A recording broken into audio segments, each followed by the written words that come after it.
여러분 안녕하십니까? 위클리 뉴스입니다. 천안시가 축구 종합센터 유치 1순위로 선정된 이후 한 달간의 협상이 진행됐습니다. 대한축구협회와 큰 이견 없이 협상이 이뤄진 것으로 알려지면서 이달 중으로 본 계약이 이뤄질 것으로 보입니다. 장동원 기자입니다. 천안시와 대한축구협회는 지난달 26일 네 번째 회의를 끝으로 1차 협상을 마무리했습니다.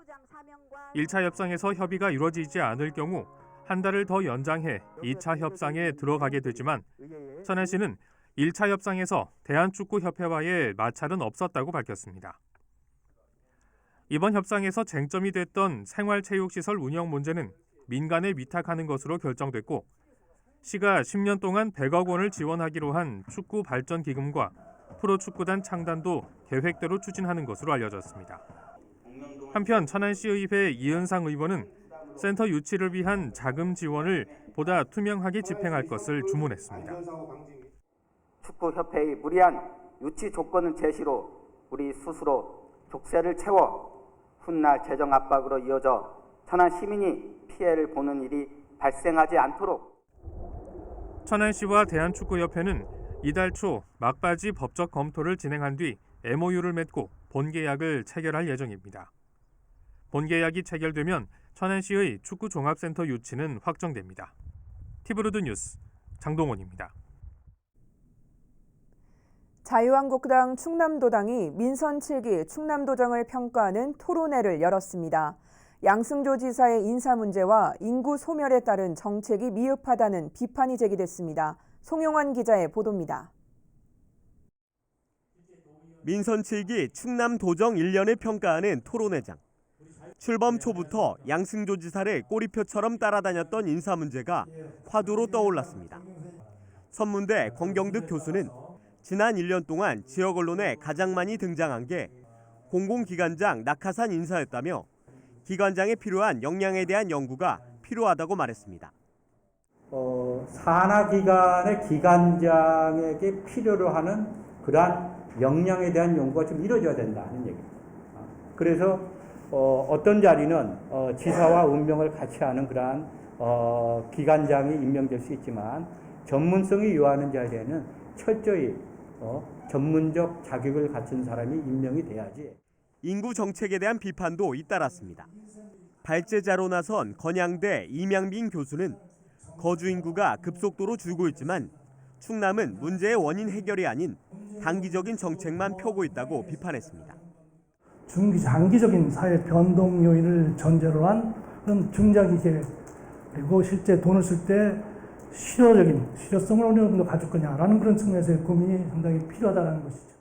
김대환 대전 세종 충남 기자협회장도 아이 키우기 좋은 충남이라는 슬로건은 잘 잡았지만 정책의 확산과 재원에 대한 고민은 많지 않아 보인다고 비판했습니다. 문제는 장기적으로 봤을 때 이런 정책들을 확대를 하고 지속하기 위한 재원에 대한 고민은 많지 않다는 겁니다. 김 회장 역시 짧은 기간에 비해 인사 문제가 자주 불거졌다며 캠코더, 캠프, 코드, 더불어민주당 인사라는 한국당의 비판으로부터 자유로울 수 없다고 비판했습니다. 다만 충남형 행복주택과 3대 무상교육, 충남 아기수당 지급 등은 긍정적인 정책이라고 평가했습니다. 한국당 충남도당은 앞서 지난 1일 감흥 없던 1년, 분발이 필요한 3년이라는 성명을 통해 양승조 지사의 전반적인 도정 운영에 대해 낙제점을 줬습니다. 티브로드 뉴스 송용환입니다. 송전탑 건설을 반대해온 천안 직산읍 주민들이 다시 거리로 나왔습니다. 한전이 공사를 시작하려 하자 중장비 진입을 막은 건데요. 주민들은 협의 없이 진행되는 공사라며 끝까지 저지하겠다는 입장입니다. 장동원 기자입니다. 직산읍 한적 한론에 아침부터 포크레인과 덤프트럭이 들이닥쳤습니다. 그 앞은 30여 명의 주민들이 가로막았습니다. 주민들이 반대해온 송전탑 설치를 한전이 강행했기 때문입니다. 저희들 농작물을 지키기 위해서 나와 있는 겁니다. 끝까지 저희들은 저희들의 의견이 반영이 될 때까지. 한전은 송전탑이 세워질 논을 갈아엎고 복토 작업을 진행할 예정이었습니다. 주민들은 하루 전날부터 트랙터와 경운기로 진입로를 막았고 당일 아침에는 몸으로 공사를 저지했습니다. 나 혼자 우리 아들을 먹이 살려야 되는데 나는 죽어도 이거 못해요. 죽어도 못해. 지정을 해달라는 거 나는요. 주민대책위는 한전이 공사를 진행하기 위해 했던 절차에는 문제가 있다며 공사 중지 가처분 신청을 법원에 접수했습니다. 주민 몰래 설명회를 했고 마을 이장들과 짜고 주민 동의를 얻어냈다는 것입니다. 17년도 그 7월 달에 저희 집에 공문하러 왔어요. 감정평가한다고. 그러니까 2017년 6월 달에 산자부 승인 받고 나서 보냈어요. 전혀 토의주도 몰랐어요.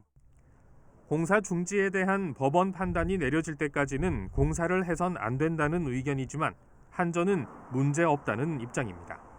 저희도 이제 지분 가처분 해가지고 법원에서 결정이 됐기 때문에 공사를 하고 있는 거거든요. 지금 상태에서는 법적으로는 해도 되는 상황이에요. 한전은 천안 북부 지역 전기가 부족해 15월까지는 공사를 마쳐야 한다며 주민과의 협의를 이어가겠다고 밝혔습니다. 한편 한전은 직산읍에 12개의 송전탑 건설을 추진해온 가운데 이미 4개 송전탑이 설치됐습니다. TV로드 뉴스 장동원입니다. 민주당 소속 아산시 의원이 특혜 의혹이 제기된 수탁업체 반박 자료를 언론에 대신 배포해 논란이 일고 있습니다. 한국당 시의원들은 의회 위상을 추락시켰다며 해당 의원을 윤리특위에 제소하기로 했습니다. 송용환 기자의 보도입니다. 지난달 27일 아산시의 장기승 의원이 배포한 보도자료입니다. 복기양 전 아산시장이 재임 시절 친구인 이모 씨에게 자전거 대여소 등 여러 차례 수의 계약을 통해 31억 원 상당의 특혜를 줬다는 의혹을 제기했습니다. 해당 업체는 이튿날 반박 입장문을 내고 장 의원의 주장은 모두 사실이 아니라며 의혹을 전면 부인했습니다. 문제는 이 입장문을 기자들에게 보낸 사람이 민주당 홍성표 시의원이라는 겁니다. 홍 의원은 수탁업체 대표와 친구 사이입니다. 자유한국당 소속 시의원들은 긴급 기자회견을 열고 홍 의원이 의원 본연의 책임을 망각한 채 감사 대상자를 대변하고 나섰다고 맹비난했습니다. 더욱이 해당 업체는 시감사위원회로부터 감사를 받고 있어 시의원 직위를 이용해 시감사권을 압박하려는 게 아니냐는 비판도 제기됐습니다. 이것은 시의원 자격으로 LC를 봐주기 위한 시감사권에 대한 압박으로 밖에 보이지 않습니다. 더욱이 LC 충견 역할에 나선 홍성표 의원은 동료 의원들의 자존심에 상처를 입히고 앞서 민주당 의원들은 자유한국당이 요구한 수탁업체 대표의 행정사무감사 증인 출석 요구를 반대해 무산시킨 바 있습니다. 여기에 반박자료 대리 전송 논란까지 겹치면서 여야 의원들 간의 갈등은 더욱 커지고 있습니다. 한국당 의원들은 이번 일로 의회 의상이 추락됐다며 홍 의원을 윤리특위에 제소할 방침입니다. 이에 대해 홍성표 의원은 자신의 생각이 짧았다면서 하지만 시 감사에 영향을 미칠 의도는 전혀 없었다고 해명했습니다. TV로드 뉴스 송용환입니다. 좀 전 보도와 관련해 민주당 홍성표 아산시 의원이 한국당 시의원들을 명예훼손으로 경찰에 고발했습니다.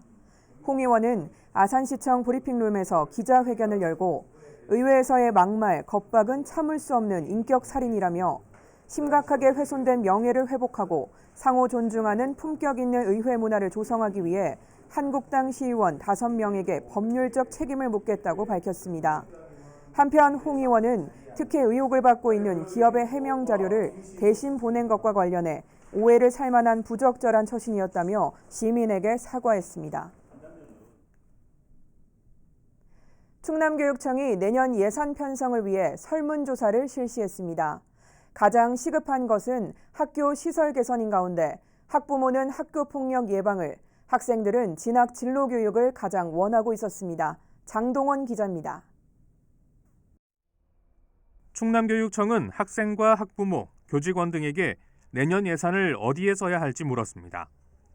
가장 시급한 과제는 오래된 학교 시설을 개선하는 것이었습니다. 설문조사 응답자 41%가 학교시설 증개축과 노후시설 개선을 꼽았고 참학력 신장을 위한 학습활동 지원이 32%를 차지했습니다. 더 들여다보면 학생들은 진로 진학 교육을 강화해 주길 원했고 학부모들은 학교 폭력 예방 등 안전 교육에 더 많은 예산이 쓰이길 요구했습니다.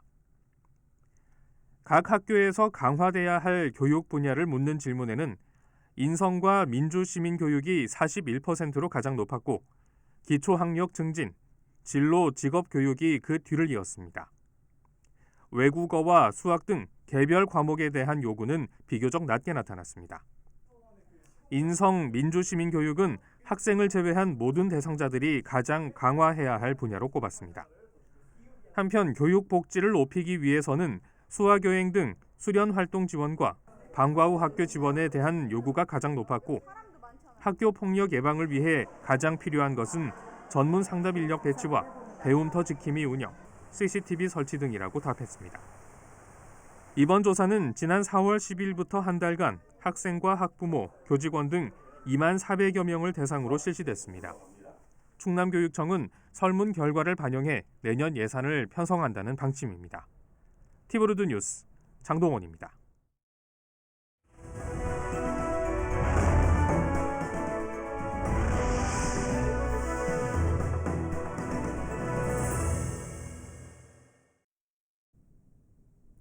세종시 부광면에 이동 약자를 배려하기 위한 베리어프리 1호점이 문을 열었습니다.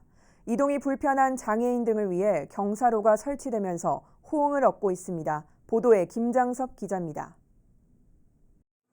전동 휠체어를 이용하고 있는 기련명 씨. 턱이나 계단으로 인해 식당이나 편의점 같은 다중이용시설을 이용할 때마다 매번 애를 먹고 있습니다. 건물이 오래된 구도심의 경우는 더 심합니다.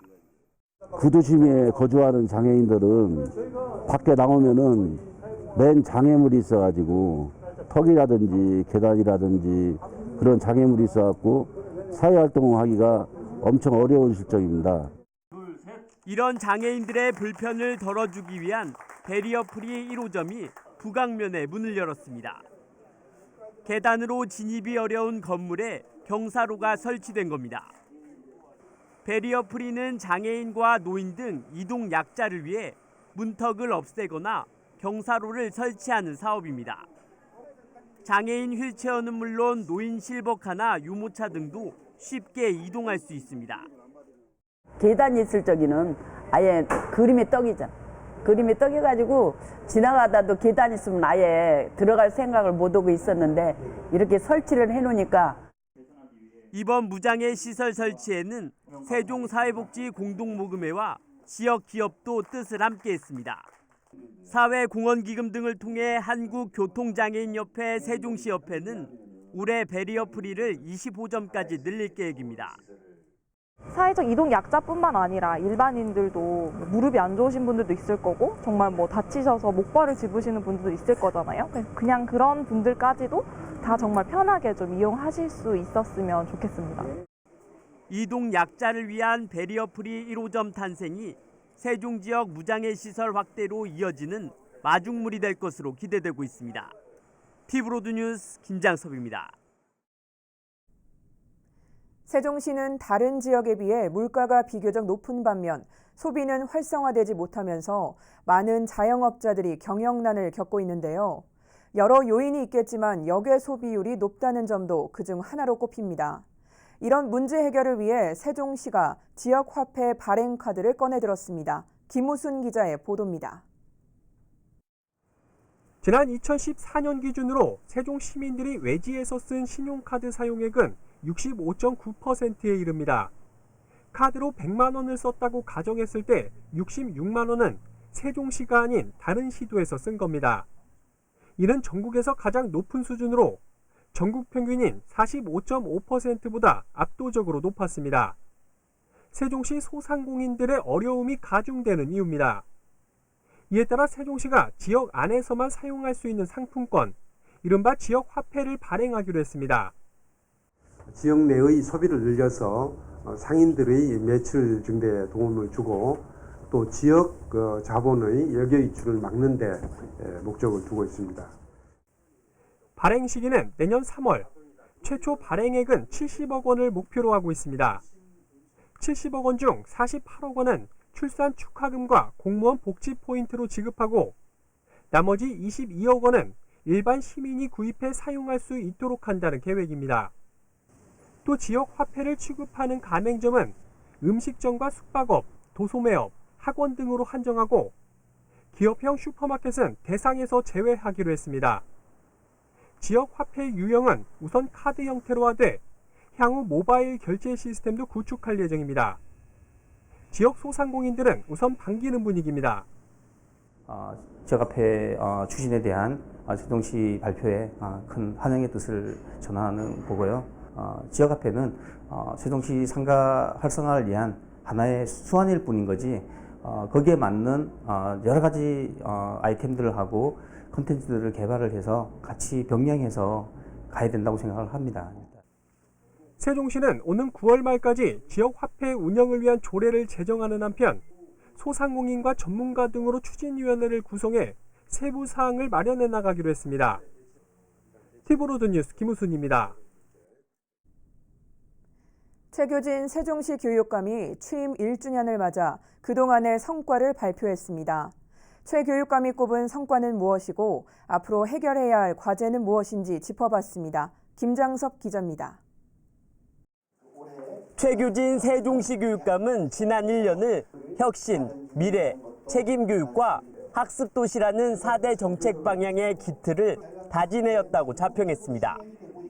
우선 학교 자치 실현을 위해 세종혁신학교를 14곳에서 20곳으로 확대했고 학교 사업 선택제와 세종마을 교육공동체 등이 교육부의 우수 사례로 선정되면서 세종의 혁신 교육 정책이 대외적으로 인정받았다고 밝혔습니다. 또한 캠퍼스형 공동교육과정을 일반고에서 특목고와 특성화고 그리고 중학교 2학년까지 확대했으며 전국 최초로 공립숲 유치원을 개원한 점도 창의적 교육과정을 실현하기 위한 바탕이 됐다고 강조했습니다. 아울러 무상으로 교복을 지원하고 방과 후 체험활동을 지원하는 지역사회 인프라를 구축하면서 교육복지와 학습도시를 만드는 데 노력했다고 밝혔습니다. 지난해 말 시의회의 협력으로 교복 지원 조례가 의결된 것은 우리 교육청과 시청의 교육 공공성 강화를 위한 협력 공약이기도 했기에 큰 의미가 있습니다. 다만 올해 초 고입 배정 오류로 학생과 학부모들에게 혼란을 준 점과 위기 대응 능력은 아쉬움으로 남았습니다. 여기에 선호학교와 비선호학교 문제가 수면 위로 떠오르면서 고입 배정도 개선해야 할 과제가 됐습니다. 또한 아름중학교 증축이 교육부 중투심사에서 4번이나 고배를 마시면서 행정력에 아쉬움을 남겼습니다. 아름중학교 제2캠퍼스 신축 계획은 일생활권 학생 수요 등 중장기 배치 계획을 면밀히 검토해서 올 하반기 9월에 예정되어 있는 정기중앙투자심사에 다시 추진하고 끝으로 최규진 교육감은 지난 1년간 4대 정책 방향의 기틀을 다진 만큼 남은 임기 동안 교육혁신을 지속적으로 추진해 교육특별자치시의 위상을 확립하겠다고 밝혔습니다. 티브로드 뉴스 김장섭입니다. 최근 각 자치단체마다 주민자치 활성화를 위해 기존 주민자치위원회를 주민자치회로 점차 전환하는 추세인데요. 세종시에서도 2개 면과 2개 동지역에서 본격 가동되기 시작했습니다. 과연 어떤 역할을 하게 되고 남은 과제는 무엇인지 김우순 기자가 취재했습니다. 세종시 한솔동 주민센터에서 열린 주민자치회 출범식. 올해 새롭게 구성된 장군면과 한솔동, 도담동 등 3개 지역 주민자치회 위원들이 한자리에 모였습니다. 이 자리에서 사전에 공개 추첨을 통해 선정된 114명의 위원들에게 위촉장을 수여함으로써 세종시 주민자치회의 본격적인 출발을 알렸습니다. 주민자치회는 주민자치와 민관 협력을 추구하는 지역의 대표 조직으로서 자치 역량 강화, 민주적 의사결정을 위해 노력한다. 주민자치회는 기존에 운영되어온 주민자치위원회보다 권한과 책임이 강화된 읍면동 단위의 주민대표기구입니다. 기본적으로 위상 자체에 차이가 있습니다. 주민자치위원회는 읍면동장의 자문기구에 그쳤다면 주민자치회는 주민자치와 관련된 사안을 실질적으로 협의하는 기구로서의 역할을 하게 됩니다. 이에 따라 주민총회를 통해 마을의 중요 사업을 결정하고 소규모 주민수건사업이나 읍면동 일부 행정사무에 대해선 직접 협의하는 역할도 하게 됩니다. 또 주민자치 프로그램을 운영하는 것에 그치지 않고 체육관 관리 등의 수탁 업무도 할 수 있게 됩니다. 마을을 위해서, 각 읍면동을 위해서 중요한 일을 결정하게 되면 그 결정에 대해서 주민총회를 열도록 하는 그런 일들도 하게 될 겁니다. 앞으로 과제는 주민자치회의 권한 범위를 어느 정도로 할 것인지에 대한 명확한 기준 마련과 함께 그 권한을 행사하는 위원들의 참여도와 역량 강화가 뒷받침돼야 한다는 데 있습니다. 이제 새로 시작해서 설레임 반 두려움 반이 있는데요. 그래도 주민들이 시작하는 거니까 열심히 도전해서 정말 시민주권 특별자치시를 빛낼 수 있는 그런 위원이 되도록 노력하겠습니다. 한편 세종시는 주민자치회 운영을 올해 2개명과 2개 동지역을 시작으로 오는 2021년까지 모든 읍면동으로 확대해 나갈 계획입니다. 티브로드 뉴스 김우순입니다. 오는 11일부터 조치원에서도 세종에서 인천공항을 오가는 시외버스를 이용할 수 있게 됩니다. 세종시는 운수업체 등과 협의해 인천공항행 시외버스 운행 횟수를 4차례 늘리고 증설한 시외버스는 조치원을 경유해 운행하기로 했다고 밝혔습니다. 다만 기존 이용객들의 불편을 감안해 기존에 운행하던 인천공항의 시외버스 노선은 변경하지 않습니다. 이에 따라 조치원을 비롯한 세종시 북부 지역 주민들은 인천공항행 시외버스를 타기 위해 정부 세종청사나 세종고속시외버스터미널까지 이동해야 하는 불편을 덜 수 있게 됐습니다. 이상으로 뉴스를 마칩니다. 시청해주신 여러분 고맙습니다.